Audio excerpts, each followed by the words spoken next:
There's a quiet hum beneath the surface of everything you have ever known. It is not the rustle of leaves nor the static of a broken radio. It is subtler, deeper, a trembling current that shapes the texture of thought, emotion, and experience. You were born into it without being told what it was. And because no one told you, you accepted the distortion as truth. Imagine for a moment that you are a string on an ancient instrument, vibrating, singing, but tuned ever so slightly off-key. Each note you produce still makes a sound, but the song itself is haunted by dissonance. This is a condition of most lives. Existing, striving, yearning, yet always feeling as though something is missing, some clarity just beyond reach. To say that reality is a game of frequencies is to suggest that existence itself is not solid, not fixed, but fluid, a vast ocean of vibrations constantly shifting. Everything that seems solid, your chair, your body, the city skyline, emerges from patterns of oscillation, waves of energy weaving together into form. And yet, from the first breath you drew, you were taught to hear only one narrow band of this great symphony. Schools, cultures, religions, and families tuned you their preferred notes, training your ear to believe that what you perceive is all there is. But deep inside, your soul remembers a broader spectrum, like a forgotten song that plays faintly when the world grows quiet. This dissonance explains why so many wake each morning with a hollow ache, even when they have achieved what the world told them to chase. The house, the partner, the job, the applause. Still there lingers an unsettled vibration, a disharmony between who you are and what you've been conditioned to resonate with. Like a piano left too long in a damp room, your inner strings warp over time, carrying tension that no amount of superficial polishing can erase. What you call reality is not reality in its fullness, but a limited composition played on an untuned instrument. The idea of being tuned wrong since birth may sound cruel at first, but it is not a condemnation. It is an invitation. For if you have been tuned incorrectly, then it is possible to retune, to rediscover the purity of your original frequency. The human spirit, after all, is remarkably resilient. Even the most weathered violin, once rest-strung and carefully adjusted, can sing with startling beauty again. What is required is not blind faith nor endless striving, but a new way of listening, learning to discern the frequencies beneath the noise, the subtle vibrations beneath the script handed down to you. Consider for a moment the image of a child standing before a radio. She turns a dial slowly, listening as static roars, then fades into a faint voice, then music, then silence, then another voice in another language. Each station exists simultaneously, but she can only hear one at a time, depending on where the dial rests. Life is much the same. Infinite realities vibrate around you, possibilities humming like strings, but you perceive only the one to which you have been tuned. You believe it to be the only one, forgetting that the dial can be moved, forgetting that the static between stations is not meaningless, but the raw energy from which choices emerge.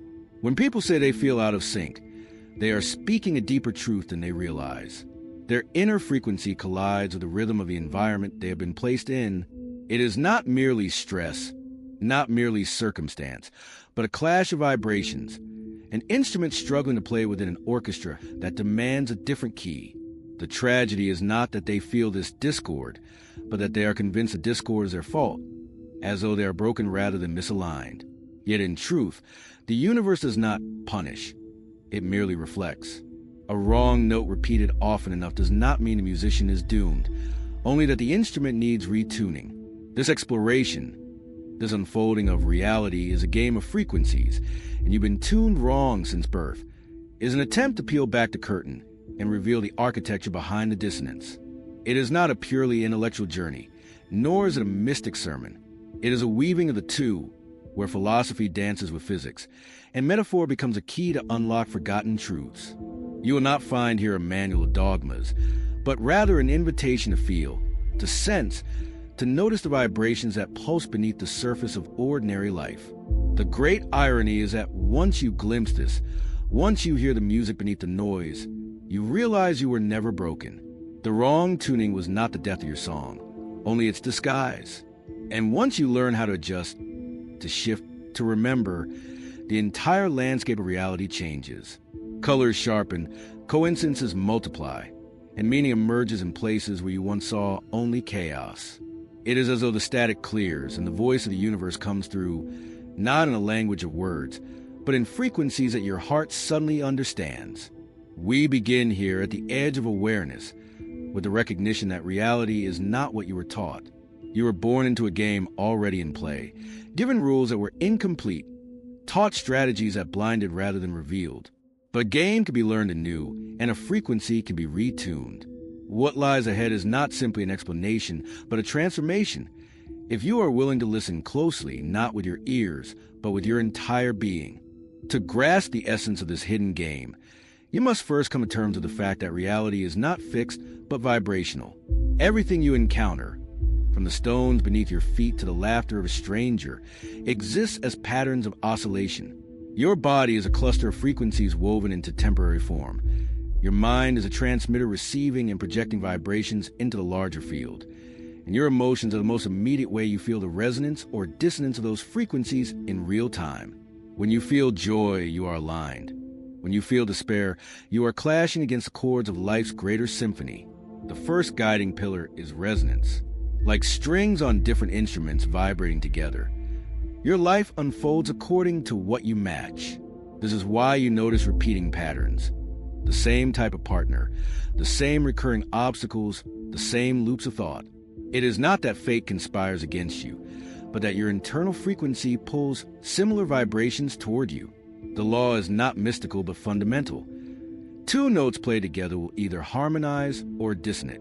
You cannot escape this principle any more than you can escape gravity. Yet, unlike gravity, which is consistent regardless of awareness, resonance shifts as soon as you shift. The second is interference. Just as waves can amplify or cancel each other, the frequencies you absorb from family, culture, and collective beliefs shape your reality, often more than your own inner song. From the earliest moments, your body was bathed in the emotional vibrations of your parents, your mind entrained to the rhythms of their fears and hopes. As you grew, the static of society layered itself onto you, advertisements promising salvation, schools rewarding conformity, peers enforcing invisible rules. Each layer of interference bent your natural pitch until the original melody of your being was obscured. You came to believe that dissonance was normal, that the constant hum of anxiety and comparison was simply what it means to be alive. The third is illusion. Frequencies create forms, and yet the forms themselves can deceive. We grow attached to the visible manifestation, forgetting that it is only a shadow of the underlying vibration. A glass of water looks still, but beneath the surface, molecules vibrate in ceaseless motion. A human face looks calm, but beneath the skin, the storm of thoughts and feelings ripple in invisible waves. Illusion is not falsehood, but partiality. It is mistaking the echo for the source, the shadow for flame. When you cling to illusion, you clutch at the outer layer and forget the deeper rhythm. And then there is tuning. This is perhaps the most crucial theme of all, for it defines whether you live in harmony or dissonance. To be tuned wrong since birth is not to say you were born broken. Rather, it means you were calibrated to a system that does not serve your wholeness. Think of an orchestra where every instrument is slightly off-key, yet because all are misaligned together, no one notices. The music sounds normal until a single instrument, secretly tuned to true pitch, begins to play. Suddenly the dissonance is revealed, and what once felt like unity now feels strained. That one true note is the reminder of what has always been missing. You are that instrument. Deep within, your spirit carries a memory of perfect tuning, a resonance with the greater field of existence. Every moment of longing, every spark of inspiration, every whisper of intuition is your inner pitch trying to guide you back. Yet because the world around you reinforces a false key, you dismiss these signals as foolish, impractical, childish. You are told to ignore the strange pull, to silence the inner rhythm, and to march instead to the beat of productivity, consumption, and approval. But life itself rebels when lived against its natural frequency. This is why stress corrodes a body, why depression spreads like wildfire, why even the wealthy often crumble inside. They are playing the wrong notes at full volume, convincing themselves that louder is better, never realizing that harmony requires not volume but alignment. The soul does not care how successful your discord is. It will always cry out until you remember your true song. Another concept vital to this exploration is attunement. To attune is not simply to notice, but to embody the frequency you seek. If resonance is a principle, attunement is the practice. When you dwell in gratitude, you are tuning yourself toward abundance. When you cultivate compassion, you vibrate toward healing. These are not moral platitudes, but vibrational realities. Each thought, each feeling, each action is like a finger plucking the string of your being. With repetition, the note strengthens until it reverberates outward, reshaping the environment around you. This is why great teachers, prophets, and healers radiate peace. They have tuned themselves so fully to a frequency that it bends the reality of all who come near. Lastly, there's a theme of choice. For if reality is a game of frequencies, then the dial is always in your hands. You may not control which stations exist, but you decide which one you amplify. Too often, people assume they are prisoners of circumstance, yet the prison is vibrational. They live tuned to scarcity, to fear, to resentment, and then wonder why their lives echo these notes endlessly. To choose differently is not easy. It requires courage, discipline, and above all, faith in what cannot yet be seen, but the possibility remains always open. Every moment is a chance to pluck a new note, to retune the instrument of your life, to remember the hidden symphony beneath the static. These are the pillars upon which the exploration stands: resonance, interference, illusion, tuning, attunement, and choice. They are not rules imposed from outside, but truths embedded within the structure of existence itself. To see them is to awaken from the hypnosis of dissonance, to realize that reality is not fixed but fluid, and that you are not a passive listener, but an active musician in this cosmic orchestra. To explore these truths more deeply, it helps to step out of the abstraction of concepts and into the realm of story. Symbols and allegories reach the parts of us that reason alone cannot touch. They bypass the defensive walls of intellect and whisper directly to the hidden chambers of the soul. If reality is indeed a game of frequencies, then let us weave together images and tales that embody what it means to be tuned wrong and what it takes to rediscover harmony. Imagine first a great cosmic harp strung across the universe. Each string is a world, each vibration a life, and together they form an infinite chorus. When a soul is born, it is given a string to play. But in the moment of birth, as it enters the dense atmosphere of human society, a gust of wind shifts its pitch. From the very first cry, the note is bent, not enough to break, but enough to obscure the purity of its sound. The child grows, learns language, absorbs customs, and each layer of expectation tightens a string in the wrong direction. Soon, the true note of the soul is buried beneath the din of others. Yet, the harp never forgets. Each time the soul experiences joy, love, or awe, the string momentarily returns to its original pitch, reminding the player of the song it was always meant to sing. Or picture a man wandering through a vast desert, carrying an ancient radio. For years, he has tuned it to one station, the only one his parents showed him. On that station, the voice repeats endlessly, "Work harder, buy more, compete, achieve." The man believes this is the only voice that exists. One day, however, in a fit of exhaustion, his hand slips and the dial turns.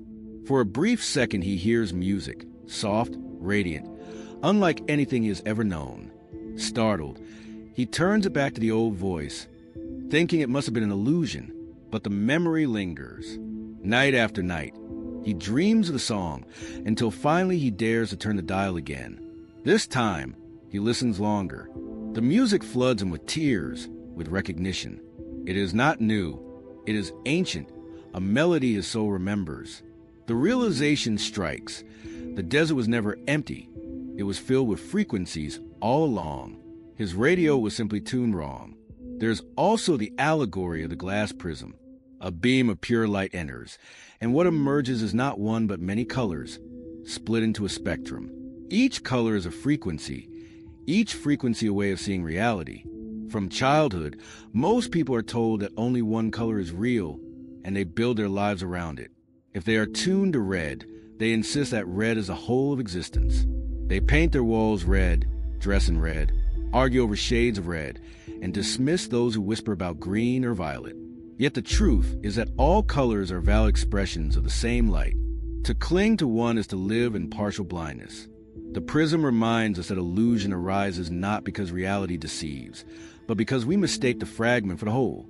And perhaps the most haunting symbol is that of the orchestra playing in the dark. Imagine a hall filled with musicians, each given an instrument, but no one allowed to hear the true pitch before beginning. Instead, they tune by imitating the nearest player, who imitates another, until a chain of distortion spreads. When they play together, the sound is cacophony, but because no one has ever heard the true symphony, they believe this is music. They applaud, they compete, they crown the loudest player the master. Yet in the corner sits one quiet violinist, who remembers a faint note from before birth. She closes her eyes and tunes inward, ignoring the chaos around her. Slowly, she begins to play. The sound cuts through the dark, trembling with clarity. Others pause. One by one, they adjust their strings to match her tone. The hall fills with harmony, and for the first time, the players realize that the discord was never inevitable. They were simply tuned wrong. These narratives remind us that misalignment is not a curse but a condition, a byproduct of being born into a world that has forgotten its original song. They also remind us that every glimpse of beauty, every fleeting moment of harmony, is a doorway back. You are not required to invent a new frequency from nothing. You are invited to remember the one that has always been inside you. The harp still vibrates. The radio still carries infinite stations.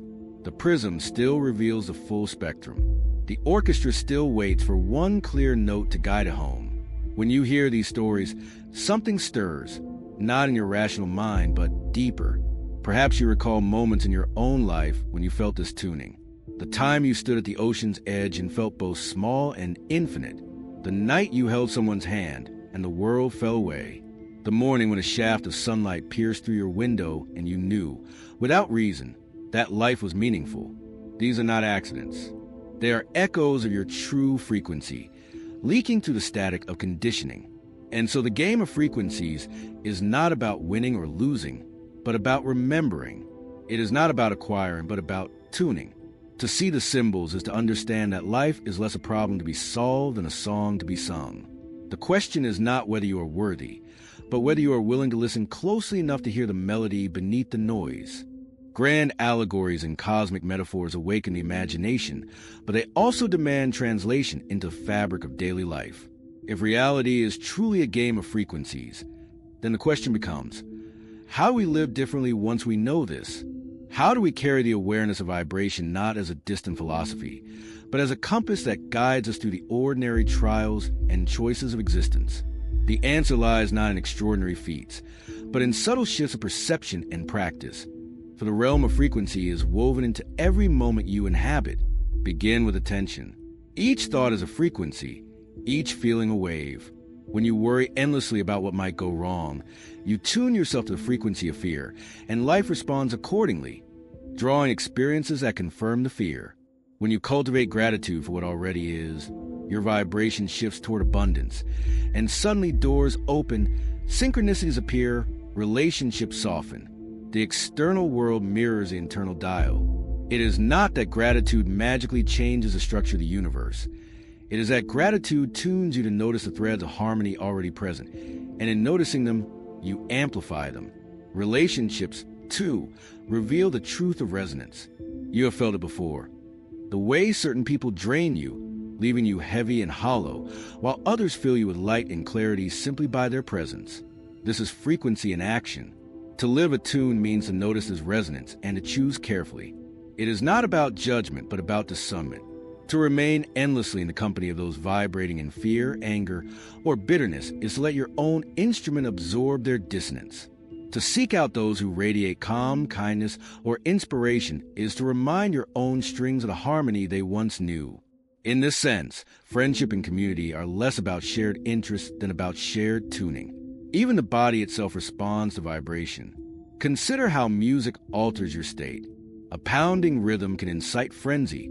A gentle melody can soothe a restless mind. Your body is a resonator, a living chamber that absorbs and echoes frequencies around it. This is why environments matter so deeply. The cluttered, chaotic space breeds a restless mind. The quiet, sunlit room invites stillness. When you consciously design your surroundings, through the sounds you allow, the images you place, the rituals you keep, you are not decorating. You are tuning. Work and creativity are also transformed by this perspective. When you operate from a frequency of lack, you push, struggle, and compete, always fearing there is not enough. When you shift to a frequency of flow, you notice how ideas arrive unbidden, how opportunities align, how effort becomes less about grinding and more about harmonizing. Many of history's most celebrated breakthroughs did not come through brute force, but through moments of resonance. A sudden insight in the bath, a melody emerging uninvited, a solution glimpsed in a dream. These are not accidents. They are the fruit of attunement, the result of the mind settling into harmony with the larger field. To live with frequency awareness is also to change your relationship to conflict. Instead of seeing opposition as something to crush or avoid, you begin to see it as dissonance asking for resolution. Sometimes a resolution is adjustment, softening your own vibration to meet another's in the middle. Other times it is recognition that two notes will never harmonize, and the wisest act is to step away rather than to force what cannot be forced. This is not passivity, but wisdom, for the orchestra of life does not require every instrument to play in every song. There are practical rituals that can help anchor this awareness. Silence is one. In a world flooded with noise, stillness allows you to hear your own frequency more clearly. Breath is another. For each inhale and exhale is a wave, a rhythm that reminds you of your body's role as an instrument. Movement, whether dance, walking, or yoga, keeps the strings supple, preventing them from growing rigid under the weight of daily static. Even the simplest acts, like drinking water mindfully or watching the play of light on leaves, can retune you, for they bring you back to the present, where frequencies are most directly felt. And yet, perhaps the most profound implication of this perspective is how it reshapes your sense of responsibility. No longer are you merely a victim of circumstance. No longer can you say the world is fixed and you are powerless. To know reality as frequency is to accept that your own tuning contributes to the collective song. Each time you choose compassion over cruelty, presence over distraction, trust over fear, you alter not only your own life, but the vibration of the field around you. You become the quiet violinist in the corner, whose true note guides others back into harmony. This does not mean perfection. Strings slip, notes falter, static returns. But it does mean possibility. Every day offers a chance to retune, to pause and listen, to ask, what frequency am I amplifying right now? Does it resonate with the life I long for, or with the dissonance I wish to leave behind?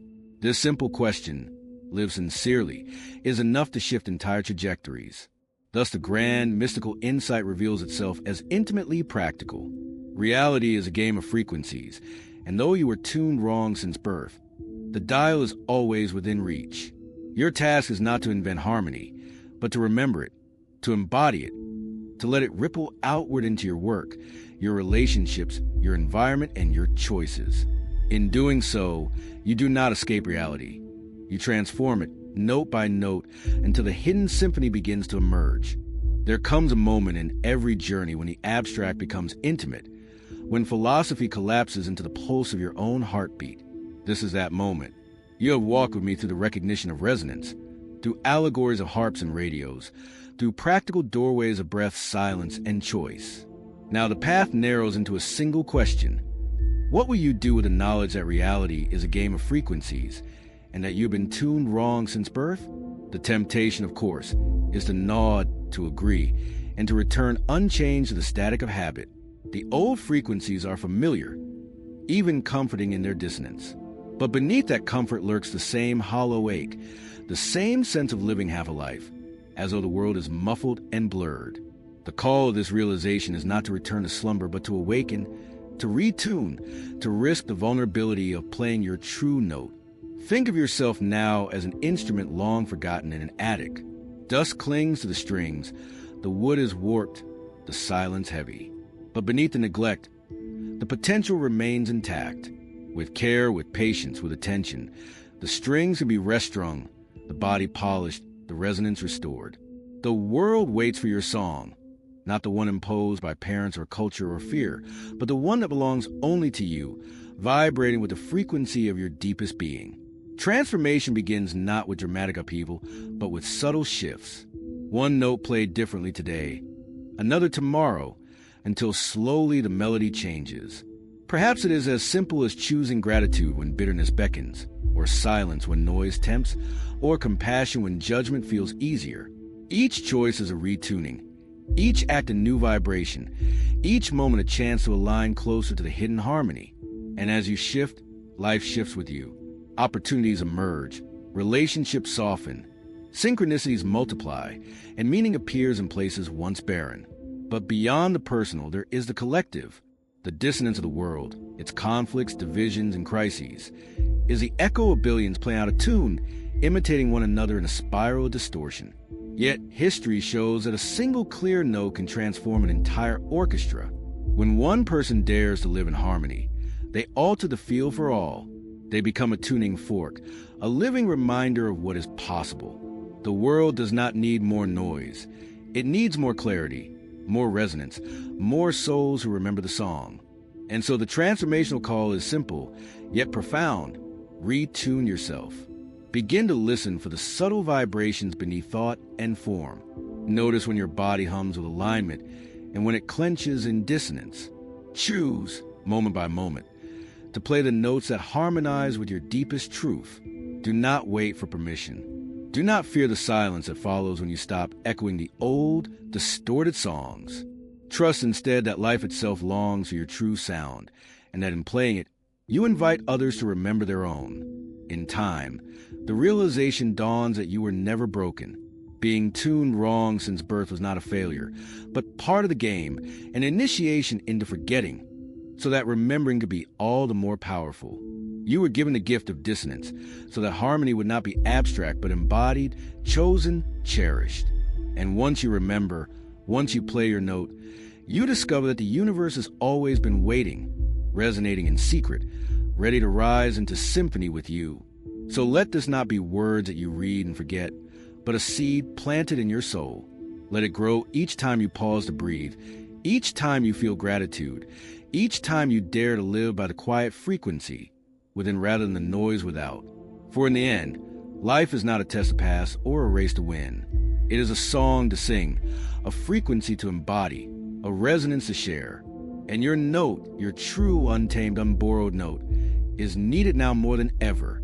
The static may be loud, the world may be chaotic, but beneath it all the hidden symphony waits. Will you listen? Will you play? Will you, at last, retune yourself to the frequency you were always meant to carry? This is your invitation. This is your call. Step forward, string by string, note by note, until the silence breaks and the music of your soul fills the air. The game of frequencies has never been against you.